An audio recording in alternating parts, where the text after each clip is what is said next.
সাহাবীর নাম ছিল হযরত উসমান ইবনে মাজউন রাদিয়াল্লাহু তাআলা। তিনি একবার রাসূল করিম সাল্লাল্লাহু আলাইহি ওয়াসাল্লামের কাছে খেদমতে আরজ করলেন, বললেন, ওগো আল্লাহর রাসূল, আপনি অনুমতি দিলে আমি কয়েকটা কাজ করতে চাই। কয়েকটা কাজের জন্য তিনি রাসূলের অনুমতি চাইলেন। এর মধ্যে একটা কাজ হইল, তিনি বলেন যে আমি আমার বিবিকে তালাক দিয়া সংসার জীবন থেকে আমি বিচ্ছিন্ন হইয়া যেতে চাই। 2 নম্বর কাজ, আমি অপারেশনের মাধ্যমে আমার সন্তান জন্ম দেওয়ার ক্ষমতাটা নষ্ট করে দিতে চাই। 3 নম্বর কাজ, সকল প্রকার উন্নত মানের খানা বর্জন করতে চাই। 4 নম্বর কাজ, আমি সারা রাত না ঘুমাইয়া নফল বন্দেগীতে কাটাইয়া দিতে চাই। 5 নম্বর কাজ, আমি সংসার বিরাগী হইয়া যাইতে চাই, যদি আপনি অনুমতি দেন। জবাবে রাসূল করিম সাল্লাল্লাহু আলাইহি ওয়াসাল্লাম বলেন, আন নিকাহু মিন সুন্নতি ওয়ালা রাহবানিয়্যাতা ফিল ইসলাম। এর অর্থ হইল, বিবাহ বন্ধনে আবদ্ধ হওয়া আমি নবীর সুন্নত। তুমি বিবি তালাক দিয়া সংসার জীবন থেকে আলাদা হইয়া যাইতে চাও, বিবাহের মাধ্যমে সংসার জীবনে লিপ্ত হওয়া আমার সুন্নত। তাইলে উনার প্রস্তাব নবীর সুন্নতের পক্ষে হইল না বিপক্ষে হইল? বিপক্ষে হইল। আর তুমি যতগুলি প্রস্তাব করছো সবগুলি প্রস্তাবের সারমর্ম হইল, তুমি সংসার বিরাগী হইয়া যাইতে চাও। আর আমার সুন্নত হইল, আমার ইসলাম ধর্মে সংসার বিরাগী হওয়ার কোনো বিধান নাই। সংসার চালাইয়াই ধর্ম পালন করতে হবে, এটা ইসলামের বিধান। ধর্ম পালনের জন্য সংসার বিরাগী হওয়া ইসলামের বিধান নয়। সংসার পরিচালনার মাধ্যমেই ধর্ম পালন করতে হবে, এটা ইসলামের বিধান। কাজেই তোমার সবগুলি প্রস্তাব গ্রহণযোগ্য নয়, সবগুলি প্রস্তাব প্রত্যাখ্যান করা। তোমার প্রস্তাব একটাও মঞ্জুর হইল না। আল্লাহর রাসূল সেই উসমান ইবনে মাজউন রাদিয়াল্লাহু তাআলা আনহুকে এই জবাব দেওয়ার পরে তিনি বললেন, ওগো আল্লাহর রাসূল, যদি সংসার চালাইয়াই আমার ধর্ম পালন করতে হয়, তাহলে আপনি আমারে এমন একটা ব্যবসা শিক্ষা দিন যেটা হবে জগতের সবচেয়ে বড় লাভের ব্যবসা। এর থেকে বড় কোনো লাভের ব্যবসা দুনিয়াতে নাই, এমন একটা লাভের ব্যবসা আমারে শিক্ষা দেন। এই প্রস্তাবটা যে উসমান ইবনে মাজউন রাসূলের কাছে করছিলেন, এই প্রস্তাবের জবাবে আল্লাহ পাক রব্বুল আলামিন রাসূলের কাছে এই আয়াতটা নাজিল করছেন, যে আয়াতটা আমি আপনাদের সামনে তিলাওয়াত করছি। আয়াত নাজিল করে আল্লাহ বলেন, ইয়া আইয়ুহাল্লাযীনা আমানু হাল আদুল্লুকুম আলা তিজারা। মর্ম হলো, হে মুমিন মুসলমানেরা, আমার নবীর একজন সাহাবী আমার নবীর কাছে সবচেয়ে বড় লাভের ব্যবসা শিখতে চাইছেন। আমার নবীর পক্ষ থেকে আমি আল্লাহ নিজে এই ব্যবসাটা শিক্ষা দেব। আর শুধু তাকে নয়, সমস্ত মুমিন মুসলমানদেরকে শিক্ষা দেব। নবীর পক্ষ থেকে আল্লাহ সমস্ত মুমিন মুসলমানদেরকে সবচেয়ে বড় লাভের একটা ব্যবসা শিক্ষা দিলেন। কি সেই ব্যবসা? আল্লাহ পাক রব্বুল আলামিন বলেন, সেই ব্যবসাটা হইল তুমিনুনা বিল্লাহি ওয়া রাসূলিহি ওয়া তুজাহিদুনা ফি সাবিলিল্লাহি বিআমওয়ালিকুম ওয়া আনফুসিকুম। হে মুমিন মুসলমানেরা, তোমরা আল্লাহ এবং আল্লাহর রাসূলের প্রতি ঈমান আনার পর জানে মালে আল্লাহর পথে জিহাদ করবে, এইটাই সবচেয়ে বড় লাভের ব্যবসা। জানে মালে আল্লাহর পথে জিহাদ করবে, এটাই সবচেয়ে বড় লাভের ব্যবসা। জগতে এর চেয়ে বড় লাভের কোনো ব্যবসা নেই। এখানে প্রশ্ন জাগতে পারে, ব্যবসা তো বেচা কিনার নাম, আর জেহাদ হইল একটা এবাদতের নাম। এই জেহাদ নামের এবাদতটারে আল্লাহ ব্যবসা বললেন কিভাবে, আবার সবচেয়ে বড় লাভের ব্যবসা হইল কিভাবে? এই প্রশ্নের জবাব অন্য আয়াতে আল্লাহ পাক রব্বুল আলামিন দিয়েছেন। সেখানে আল্লাহ বলেন, ইন্নাল্লাহা আশতারা মিনাল মুমিনিনা আনফুসাহুম ওয়া আমওয়ালাহুম বিআন্না লাহুমুল জান্নাহ। জিহাদের উপকরণ হইল দুইটা, দুই জিনিসের দ্বারা জিহাদ হয়। একটা হইল মুমিনের জান, আর একটা হইল মুমিনের মাল। কত জিনিসের দ্বারা জিহাদ হয়? জানে মালে, জানে মালে। তাহলে ক জিনিসের দ্বারা জিহাদ হয়? জানের দ্বারা, মালের দ্বারা।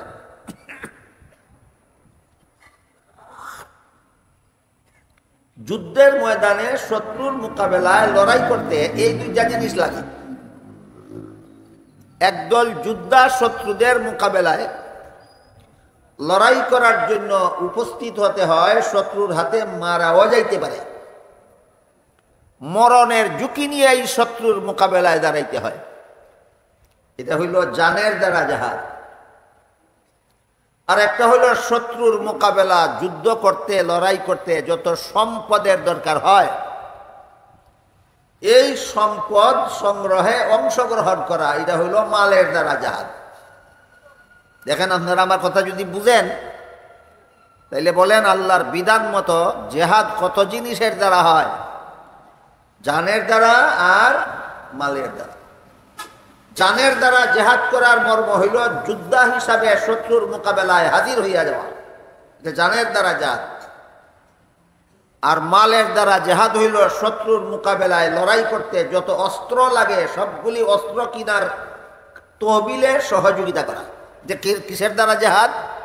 মালের দ্বারা জিহাদ।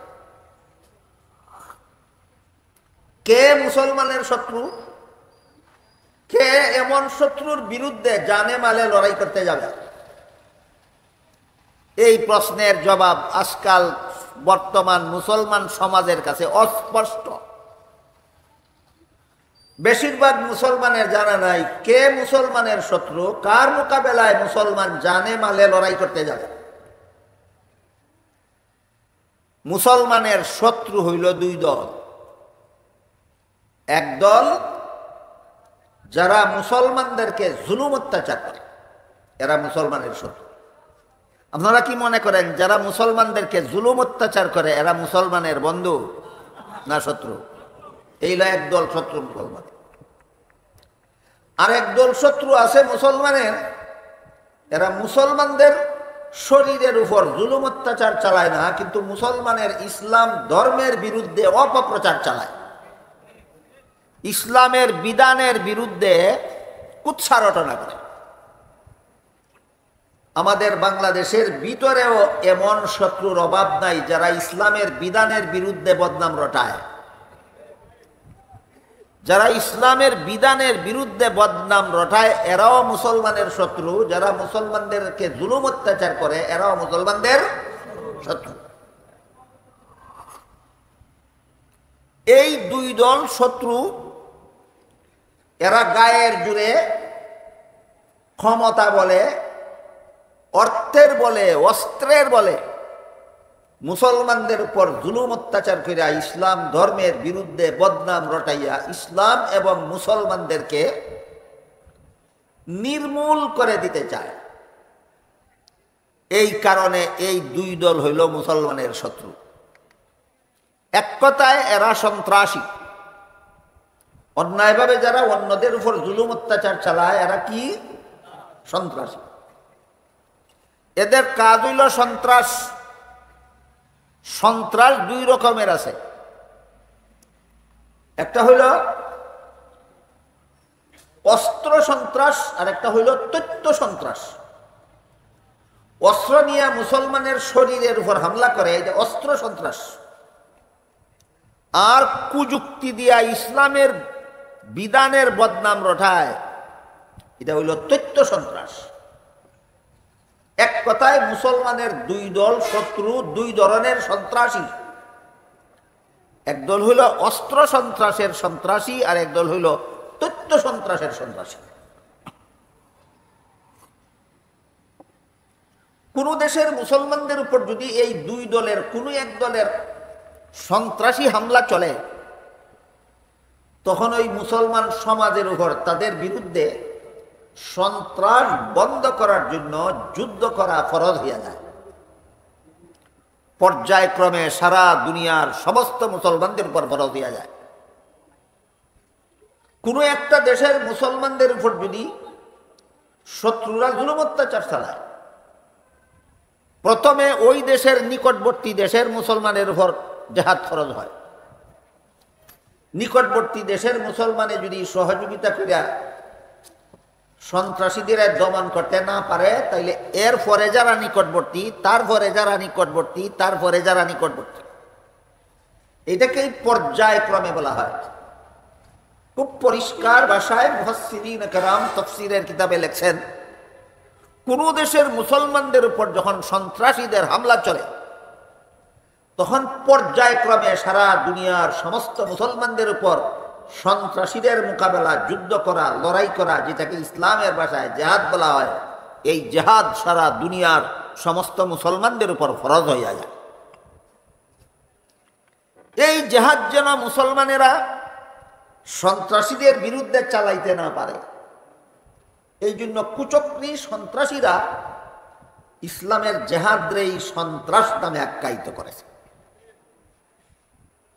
পুলিশে চুর ধরে, এই কারণে পুলিশকে সমাজে বদনামি করার জন্য চুরের দলে যদি পুলিশে কয় চুর, আসলে পুলিশ চুর না, পুলিশে চুর ধরার দায়িত্ব।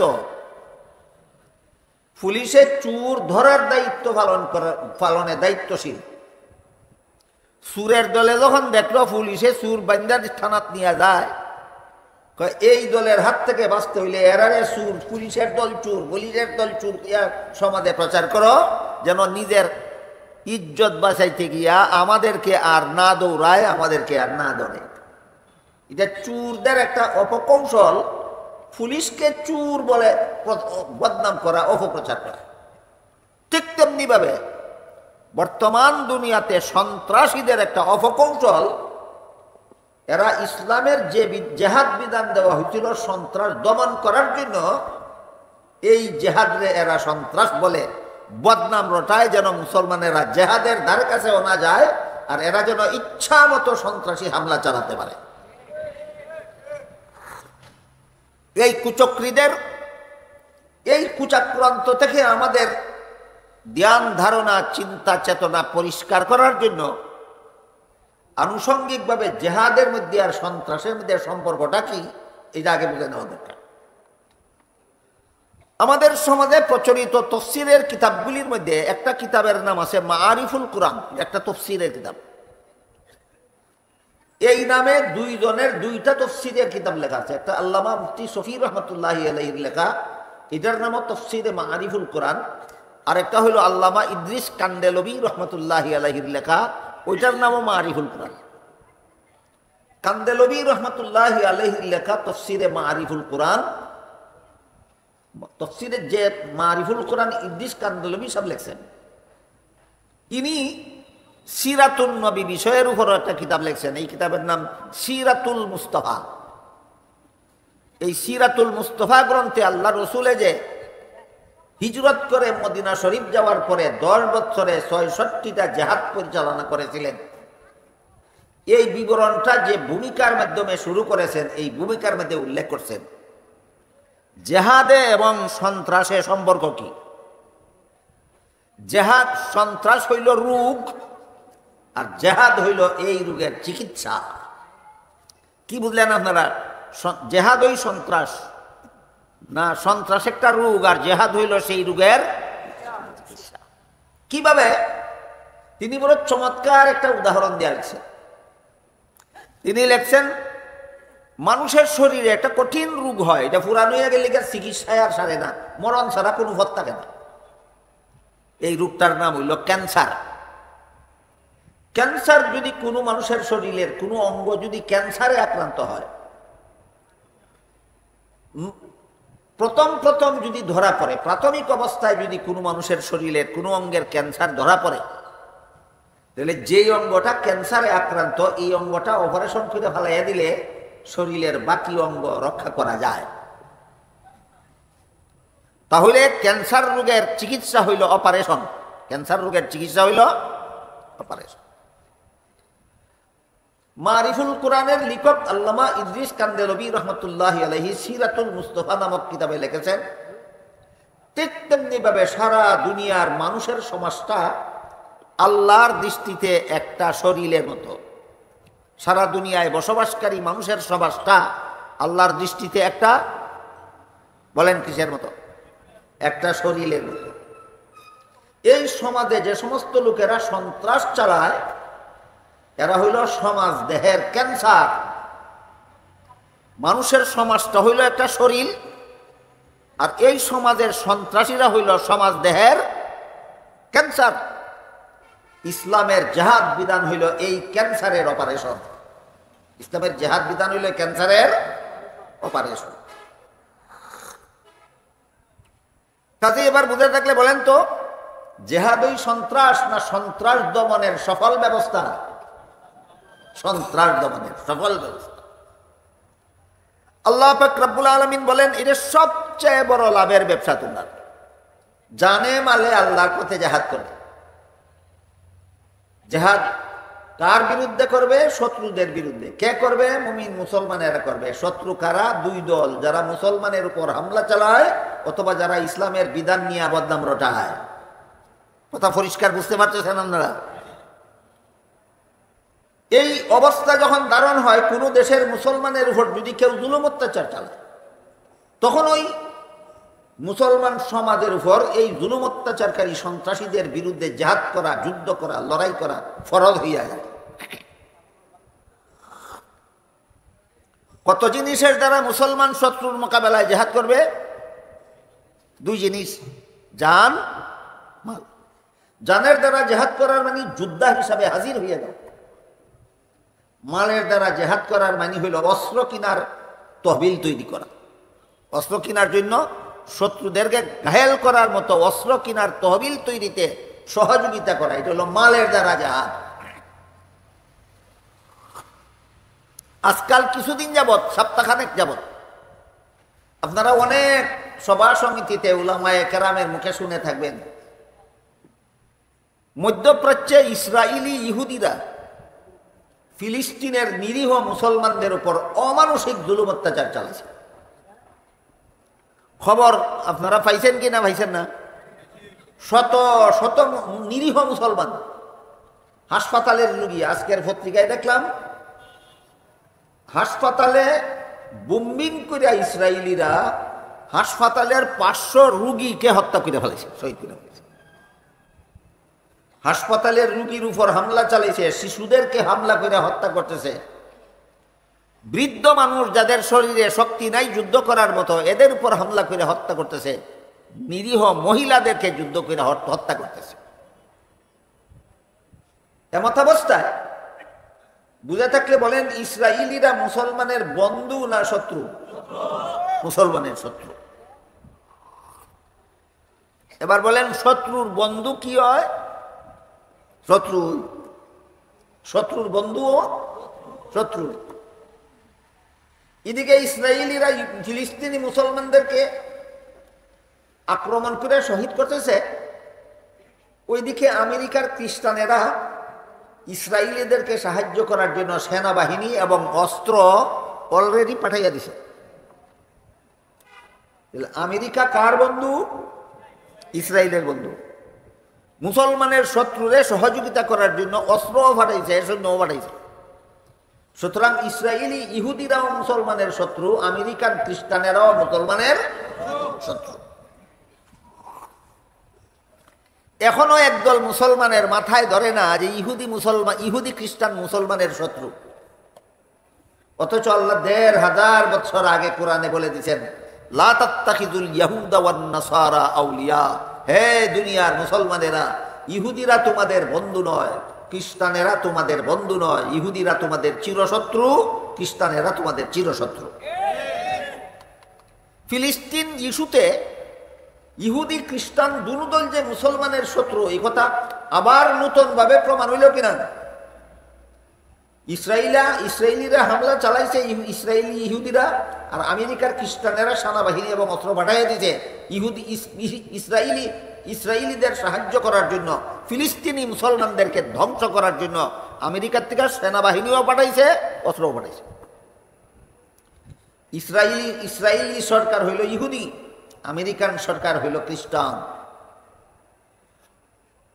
দুটাই একত্র হয়েছে নি, কারে মারবার লাগি? এবার আপনারা বলেন, ইহুদি খ্রিস্টান মুসলমানের বন্ধু না শত্রু? ফিলিস্তিনে প্রমাণ হইল আজকে না ১৫০০ বছর আগেই আল্লাহ কোরআনে বলে দিয়েছেন।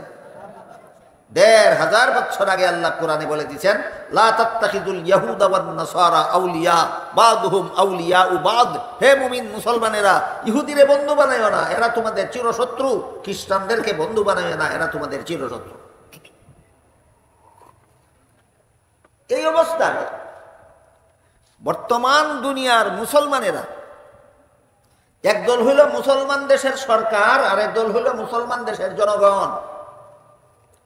বর্তমান দুনিয়াতে ১৫০-এরও বেশি মুসলিম দেশ আছে, ১৫০-এরও বেশি মুসলমানের দেশ আছে বর্তমান দুনিয়াতে।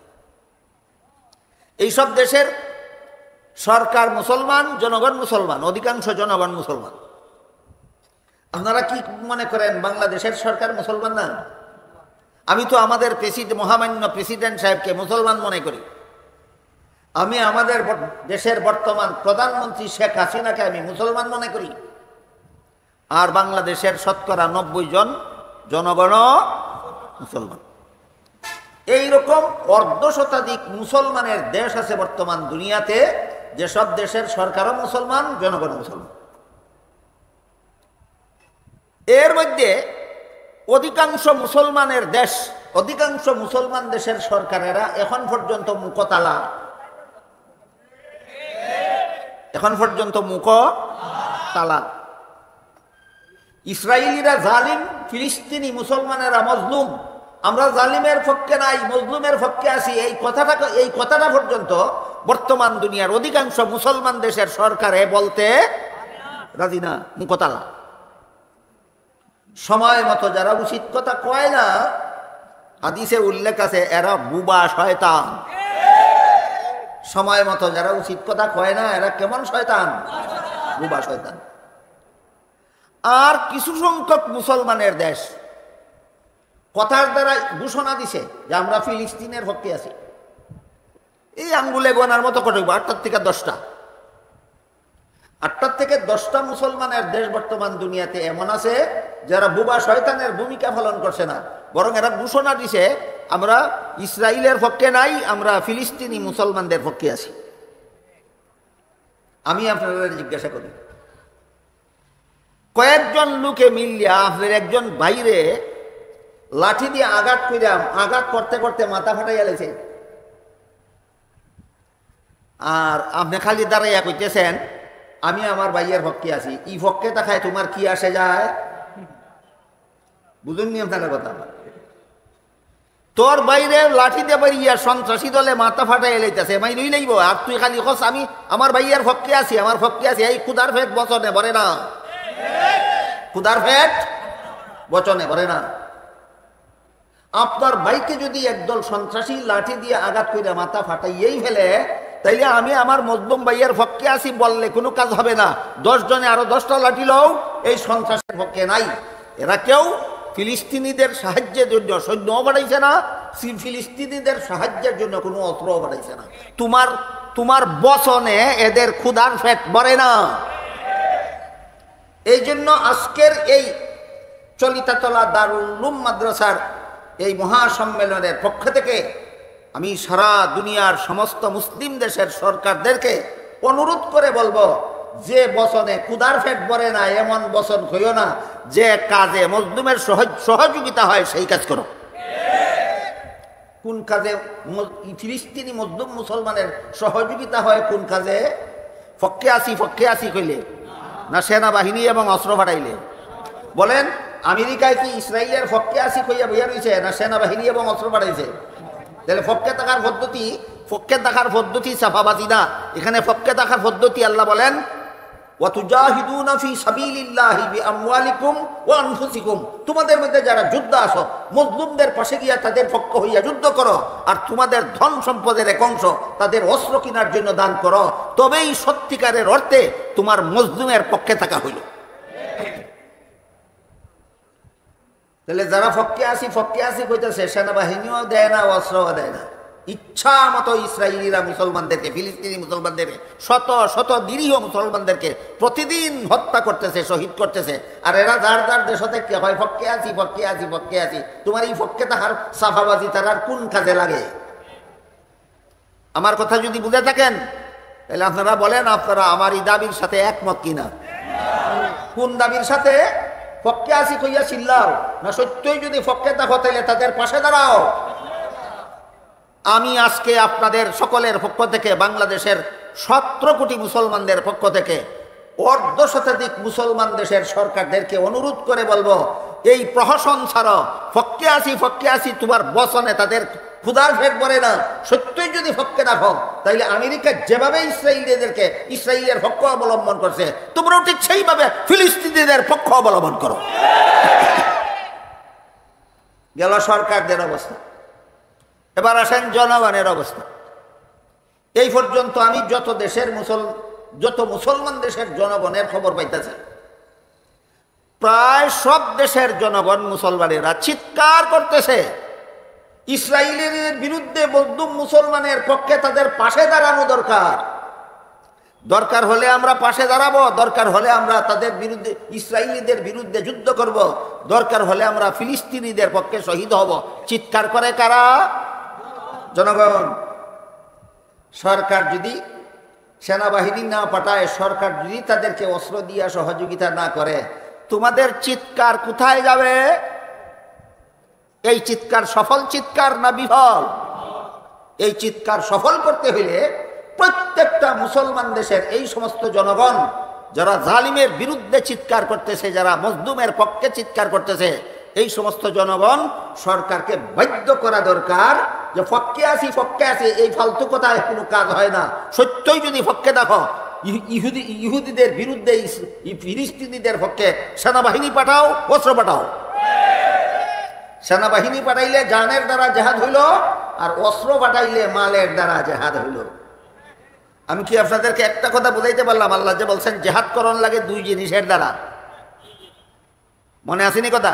আল্লাহ বলেন ওয়াতুজাহিদুনা ফি সাবিলিল্লাহি বিআমওয়ালিকুম ওয়া আনফুসিকুম।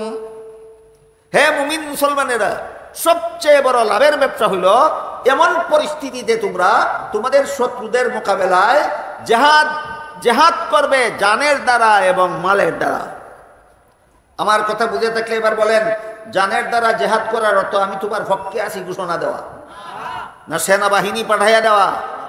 মালের দ্বারা জেহাদ আমি মজলুমের পক্ষে আসি বললে জেহাদ হয় না অস্ত্র পাঠাইয়া দিলে জেহাদ হয়? মালের দ্বারা জেহাদ করতে হইলে অস্ত্র পাঠাও, জানের দ্বারা জেহাদ করতে হইলে সেনাবাহিনী পাঠাও। অস্ত্রও পাঠায় না, সেনাবাহিনীও পাঠায় না, খালি মাঝে মধ্যে একটা চাপাবাদী বিবৃতি দেয়, আমি ফিলিস্তিনের পক্ষে আছি। কি গুড়ার দিন কাঁদিব তোমার এই পক্ষে তাকায় আর না তাকায়?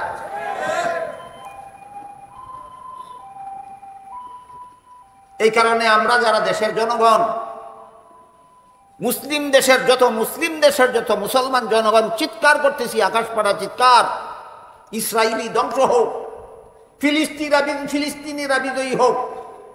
এই চিৎকার যদি সফল করতে চান তাহলে যার দেশের ভিতরে জনগণ চিৎকার করতে থাকলেই ইহুদি ধ্বংস হয়ে যাবে, ফিলিস্তিনি বিজয়ী হবে? না আল্লাহ যে সিস্টেম বলছেন সিস্টেম রক্ষা করতে হবে। আল্লাহর সিস্টেম কোনটা? জানে মালে জেহাদ করো। জানে জেহাদ মানে সেনাবাহিনী পাঠায় দাও, মালে জেহাদ করো মানে অস্ত্র পাঠায় দাও।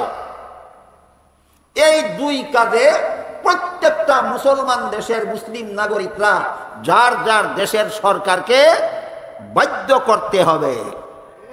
যার যার দেশের সরকারকে কি করতে হবে? বাধ্য করতে হবে। গত কদিন আগে আমি বর্তমান বিশ্বের একজন শীর্ষস্থানীয় আলেম পাকিস্তানের আল্লামা তকি উসমানী দামাত বারাকাতুহুমের একটা বক্তব্য ইন্টারনেট থেকে বাইর করে শুনছি। তিনি বলছেন তার বক্তব্যের মধ্যে ফিলিস্তিনেরা এই বিপদে পড়ল কিভাবে এবং ফিলিস্তিনদেরকে এই বিপদ থেকে রক্ষা করার জন্য কি ব্যবস্থা গ্রহণ করতে হবে। ফিলিস্তিনেরা এই বিপদে পড়ছে যেভাবে উনি বিবরণ দিচ্ছেন, কইছেন দেশটা ফিলিস্তিনিদেরই আছে, ইহুদিদের কোনো দেশ এখানে ছিল না। ইহুদিরা পরিকল্পনা করিয়া পৃথিবীর বিভিন্ন দেশ থেকে ইহুদিরারে খুঁজে খুঁজে আনছে, আন্যা ফিলিস্তিনের ভিতরে জমিন কিনছে, চড়া মূল্য দিয়া ফিলিস্তিনিদের কাছ থেকে জমিন কিনছে। জমিনের মূল্য যদি হয় ৫,০০০ টাকা, কিনছে ৫০,০০০ টাকা দিয়ে। বুঝে থাকলে বলেন দেশটা ইহুদিদের ছিল না ফিলিস্তিনিদের ছিল? ইহুদিরা এখানে আসে পরিকল্পনা করে বিশ্বের বিভিন্ন দেশ থেকে দলে দলে আসলো, আর ফিলিস্তিনিদের জমি কিনছে উচিত মূল্য দিয়া না চড়া মূল্য দিয়া? এই মূল্য ভাইয়া ফিলিস্তিনেরা খুশি মনে ইহুদিদের কাছে যার যার জমিন বেচছে এলাকা সাইডে অন্য হন গিয়া এখানে যদি ১ কানি জমি বেচছে দেখে এটার মূল্য দেয় অন্য হন গিয়া ১০ কানি কিনা লেছে। ঠিক এই মুহূর্তে হাকিমুল উম্মত হযরত আল্লামা আশরাফ আলী তানভী রহমতুল্লাহি আলাইহি ইমদাদুল ফতোয়ার মধ্যে উল্লেখ আছে, এই কাজটা যখন ইহুদিরা করতেছে আর মুসলমান ফিলিস্তিনিরা যখন এইভাবে ইহুদিদের কাছে চড়া মূল্যে জমিগুলি বিক্রি করিয়া করিয়া এদের কাছে নিজেদের সম্পত্তি ছাড়িয়ে দিয়ে অন্য এলাকায় চলে যাইতেছে, ঠিক এই মুহূর্তে হাকিমুল উম্মত হযরত আল্লামা আশরাফ আলী তানভী রহমতুল্লাহ আলাইহি ফতোয়া দিছিলেন এদের পরিকল্পনা ভালো নয়, এদের কাছে মুসলমানের জমি বিক্রি করা হালাল হবে না। চড়া মূল্য ভাইয়া ফতুয়া তাদের ঠ্যাঙ্গেও মানছে না। বলেন সময় মতোই উলামায়ে দেওবন্দ তাদেরকে সতর্ক করছিলেন কিনা? সতর্ক করা সত্ত্বেও সতর্ক হইল না কেন? চড়া মূল্যে জমিন বিক্রি করা যায় ইহুদিদের কাছে বেচলে, মুসলমানের কাছে বিক্রি করলে যেই জমিনের মূল্য পাওয়া যায় ৫,০০০ টাকা, ইহুদিরা সেই জমিন ফিলিস্তিনিদের কাছ থেকে কিনতে লাগলো ৫০,০০০ টাকা দিয়ে। এই চড়া মূল্যের ডুবে ফিরিয়া নিজেদের সম্পত্তি এদের কাছে বিক্রি করলো, আর নিজেরা এলাকা চাইরা অন্যখানে গিয়া বিশাল সম্পদ কিনা লইল। এইভাবে ইহুদিরা মুসলমানের ফিলিস্তিনের দেশের এক অংশ দখল করিয়া এরপরে বাদ বাকি যে কিছু ফিলিস্তিনি এই এরিয়ার ভিতরে আসিল এরারে বাইরে ফিরতে বিদায় করে দিয়ে বাড়ি ঘর ভিতরে সম্পত্তি দল করে। এইভাবে একটা সন্ত্রাসী রাষ্ট্র ইহুদিরা ফিলিস্তিনিদের জমিনের উপর প্রতিষ্ঠা করল। আমার কথা বুঝে থাকলে বলেন এটা বৈধ রাষ্ট্র না অবৈধ রাষ্ট্র? যে শান্তিপ্রিয় রাষ্ট্র ইসরায়েলি না সন্ত্রাসী রাষ্ট্র? সন্ত্রাসী রাষ্ট্র।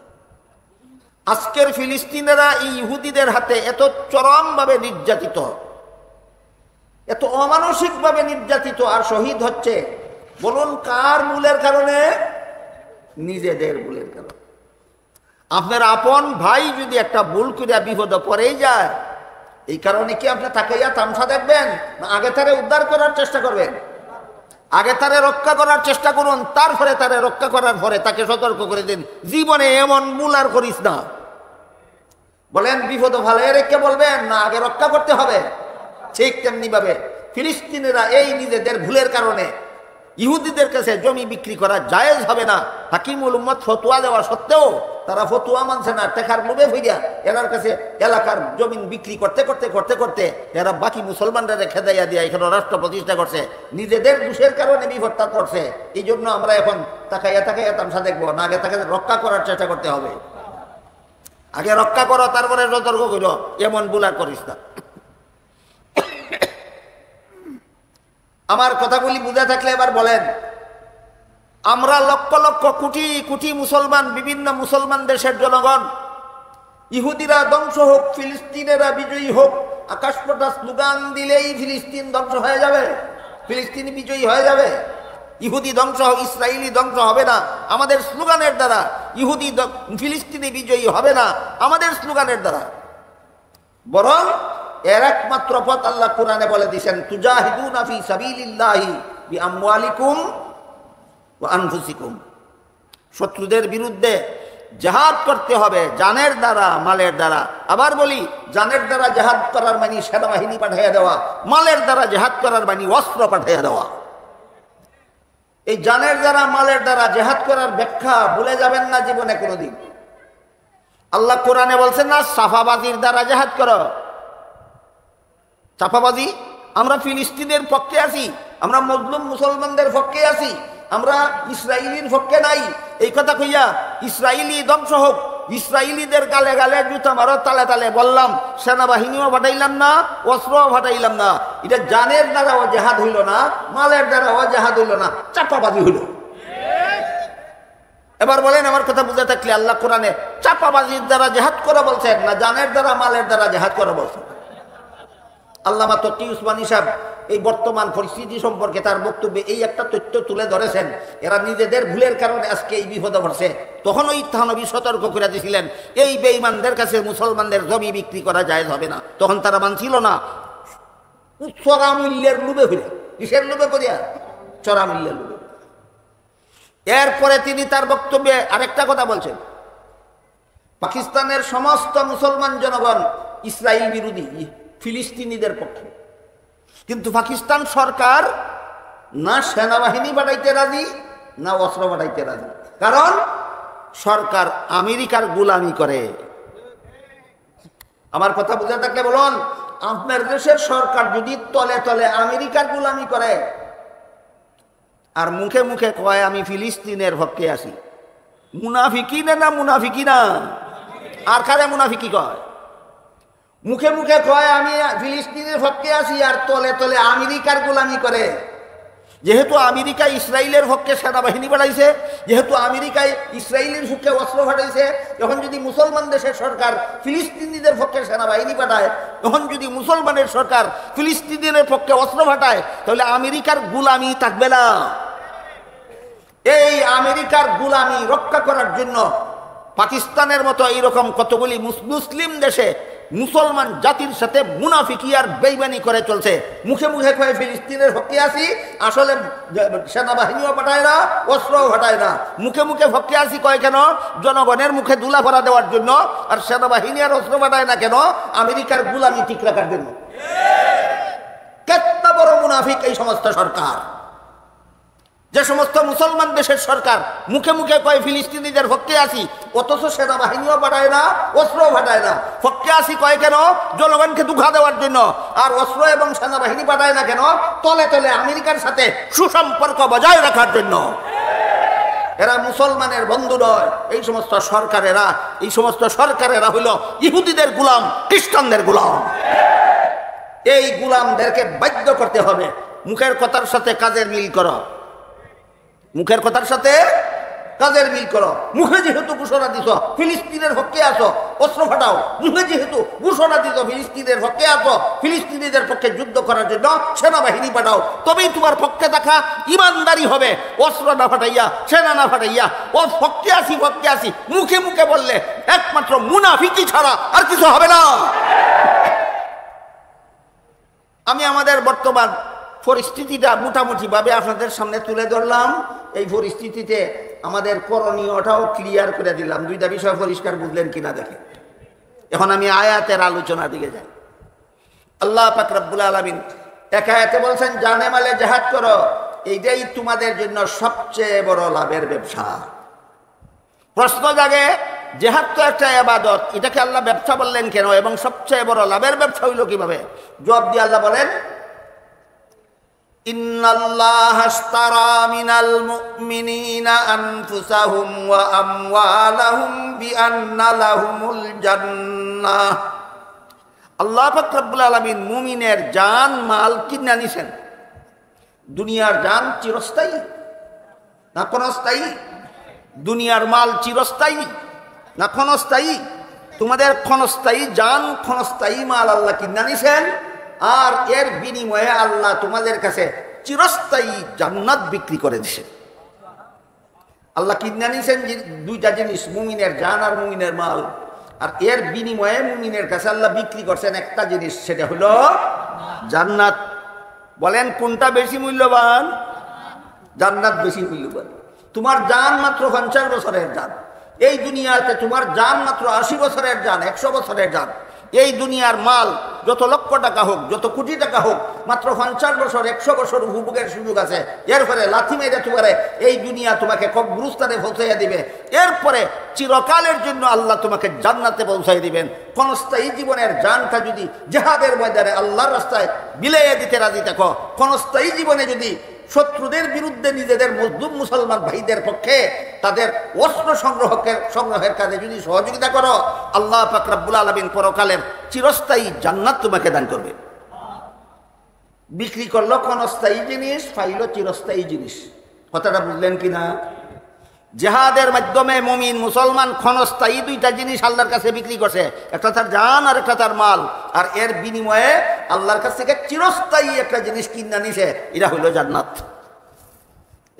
এখন বলেন যে এই ব্যবসাটা এখানেও বেচা কিনা আসেনি। মুমিনে কি বেচলো আল্লাহর কাছে? দুইটা জিনিস, জান আর মাল। কিসের মাধ্যমে? জিহাদের মাধ্যমে। বিনিময়ে আল্লাহর কাছ থেকে কি কিনলো? জান্নাত। তাহলে এখানেও বেচা কিনা আছে। এই জন্য আল্লাহ জিহাদকে ব্যবসা বলেছেন। এখানেও বেচা কিনা আছে, এটাও ব্যবসা। এটা দুনিয়ার ব্যবসা না, এটা আখিরাতের ব্যবসা। এবার বলেন এই ব্যবসাটা ক্ষতির ব্যবসা না লাভের ব্যবসা? এত বড় লাভ জগতে আর কোনো ব্যবসার মধ্যে নেই। এই কথাটা বোঝানোর লেগে আপনারা একটা উদাহরণ দিয়ে কথাটা শেষ করে দিই। আপনাদের চলিতাতলা বাজারে অথবা ডুবাউই বাজারে, মিরপুর বাজারে, বাহুবল বাজারে এমন কোনো মহাজনের গড় দোকান আসেনি যেখানে কোনো কাস্টমার গেলে কয় আমার কাছ থেকে টাকা নাও, আমার টাকা দিয়ে আমার দোকানের মাল কিনো। এমন যদি কোনো মহাজনে করে, মানুষের পাগল খুব নাইলে ব্যাককল করব। এই ব্যাককল নিজের তবিল থেকে টাকা দিয়া নিজের মাল বেচে। অথচ আল্লাহ পাক রব্বুল আলামিন মাল আপনাদেরকে আল্লাহ দান করছেন, জান আপনাদেরকে আল্লাহ দান করছেন। আপনি যে জান আর মাল আল্লাহর কাছে বিক্রি করিয়া আল্লাহর কাছ থেকে জান্নাত কিনলেন, মাল পাইছিলেন কোথায়? আল্লাহর দেওয়া। জান পাইছিলেন কোথায়? আল্লাহর দেওয়া। কার জিনিস কার কাছে বিক্রি করলেন? আল্লাহর জিনিস আল্লাহর কাছে বিক্রি করিয়া জান্নাত কিনা লইছেন। এত বড় লাভের ব্যবসা জগতে আর দ্বিতীয়টা নাই। এই জন্য আল্লাহ বলেন, হাল আদুল্লুকুম আলা তিজারাতিন তুনজিকুম মিন আযাবিন আলীম তুমিনুনা বিল্লাহি ওয়া রাসূলিহি ওয়া তুজাহিদুনা ফি সাবিলিল্লাহি বিআমওয়ালিকুম ওয়া আনফুসিকুম যালিকুম খায়রুল লাকুম ইন কুনতুম তা'লামুন। হে মুমিন মুসলমানেরা, সবচেয়ে বড় লাভের ব্যবসা হলো তোমরা ঈমান আনার পর জানে মালে আল্লাহর পথে জিহাদ করবে। জানো আল্লাহর দেওয়া, এটি আল্লাহর কাছে বিক্রি করো। মালও আল্লাহর দেওয়া, এটি আল্লাহর কাছে বিক্রি করো। বিনিময়ে জান্নাতের খরিদ্দার হয়ে যাও। সবচেয়ে বড় লাভের ব্যবসা। বুঝে থাকলে বলেন, আল্লাহ কোরআনে কত জিনিসের দ্বারা জিহাদ করতে বলছেন? কি কি? জান মাল। এবার বলেন, জানের দ্বারা জিহাদ করার অর্থ কি? সেনাবাহিনী ফাটানি। মালের দ্বারা জিহাদ করার অর্থ কি? অস্ত্র ফাটানি। যে সেনাবাহিনীও ফাটায় না, অস্ত্রও ফাটায় না। জিহাদ করলো না চাপাবাজি করলো? এমন চাপাবাজদেরকে যেন আল্লাহ হেদায়েত করেন। যারা চাপাবাজি করতেছে এদেরকে চাপাবাজি বর্জন করিয়া সত্যই জানে মালে মজলুম ফিলিস্তিনের পক্ষে জালিম সন্ত্রাসী ইসরায়েলিদের বিরুদ্ধে রুখে দাঁড়াবার তৌফিক যেন আল্লাহ মুসলমান দেশের সরকারদেরকে দান করেন। সবাই বলুন আমিন। সুবহানা রাব্বিকা রাব্বিল ইজ্জাতি আম্মা ইয়াসিফুন ওয়া সালামুন আলাল মুরসালিন ওয়ালহামদুলিল্লাহি রাব্বিল আলামিন।